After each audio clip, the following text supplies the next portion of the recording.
Hello, you've just tuned in to Act 1, Scene 1 of my new radio play titled When the Cigarette Burns.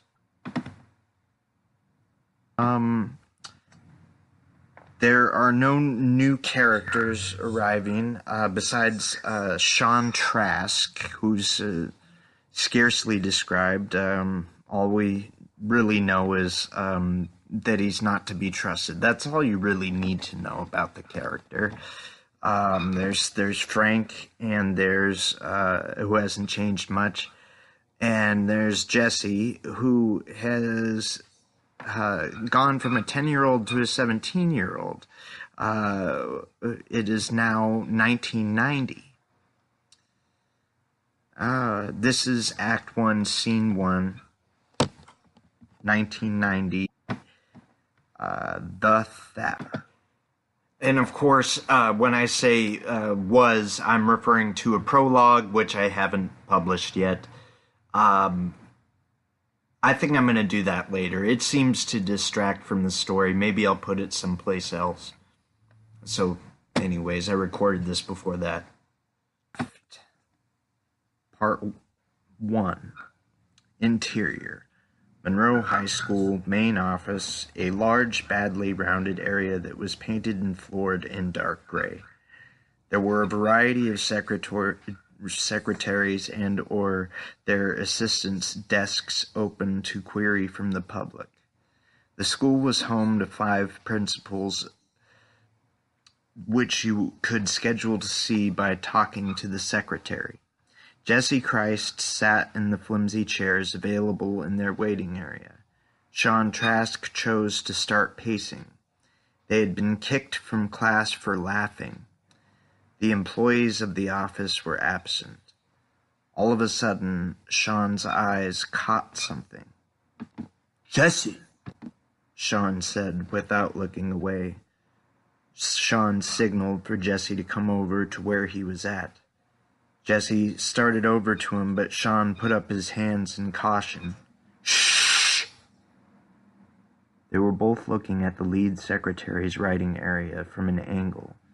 There was a deal of $100 bills. Sean snatched them up, counted them. They both looked at each other, up from it at each other. 7. Jesse and Sean exited the school building. Exterior, Monroe High School. It's parked down the hill which the school tops, just above and next door to the penitentiary. It is quite sunny out, and if you weren't aware of the penitentiary, everything else was pristine. All grass was perfectly groomed, and the wooden fences were all brand new. Jesse and Sean remained silent until they were well off of the school's property. "Have you seen Anthony lately?" Jesse asked.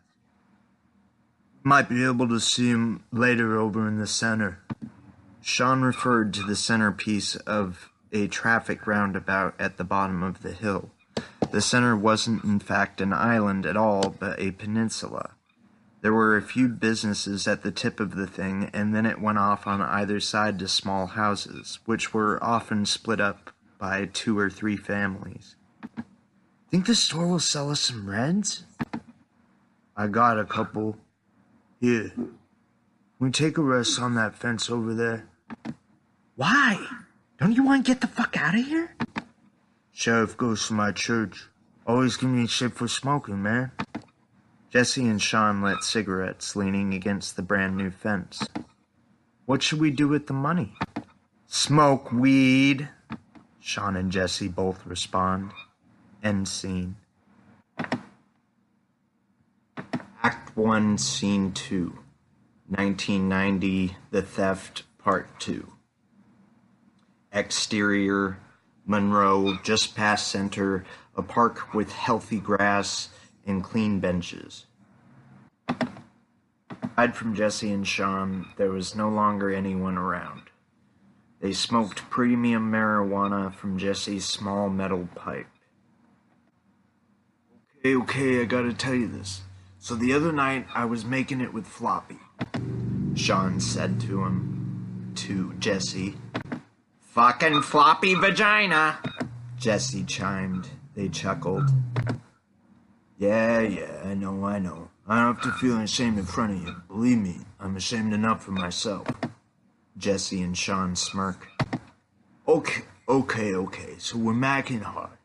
We're banging, Shit is red hot, and right as we're both about to nut, she just gets up off of me all of a sudden. I'm like, "Where you going, baby?" She just winks at me and heads outside, right? And she comes back inside after a minute and gets back in bed, and we start making it again.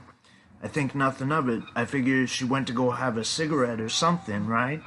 And so I wake up the next morning, get my clothes and shoes on, whatnot. I grab my knapsack, and I'd been awake in just a perfect amount of time to go chill and have a smoke before I head out to the bus stop, right? So I go out, and I sit on my stoop. I'm sitting there, smoking there, and what's that? Something smells funny, which narrows my attention over to the left of the stoop. And guess what the fuck was there? A big-ass fucking goddamn pile of seafood pasta. And then she just came back in and continued to make out with me. God damn it. Beat. They both start chuckling. "Fucking floppy." Enter Frank Christ from afar. Jesse and Sean spotted him almost at the same time. They opted for the freeze solution. Just sit perfectly still, don't move, and maybe they won't see you. Or at least Jesse did. Sean stuffed the remaining cash into Jesse's pocket and darted off while Jesse stared on, petrified. "Where'd you get the money to smoke dope?" Frank snatched lashingly the pipe from his hands and smashed it to the ground. Frank spun Jesse around.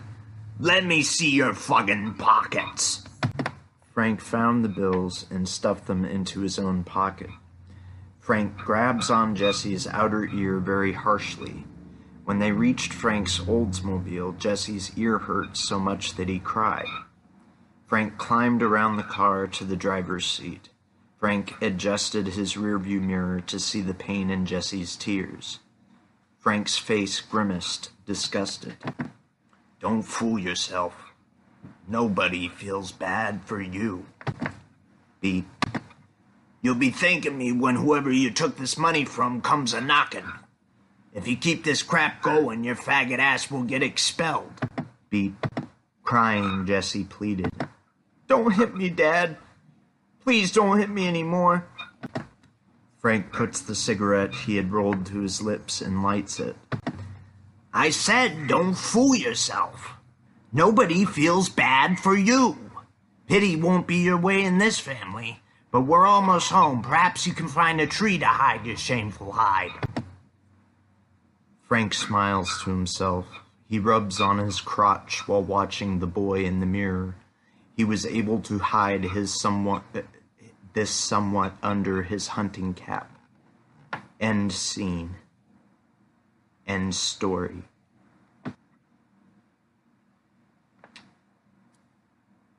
Yeah, and all I would really add, just so you guys kind of understand Frank a little better. Frank, he has 9 boys. They've taken his last name. They're brothers. He sired these boys with many different women and then kidnapped the boys from their mothers and raised them together. The Christ family, is integral to this story, so they're going to come up more. So I just thought you should understand that.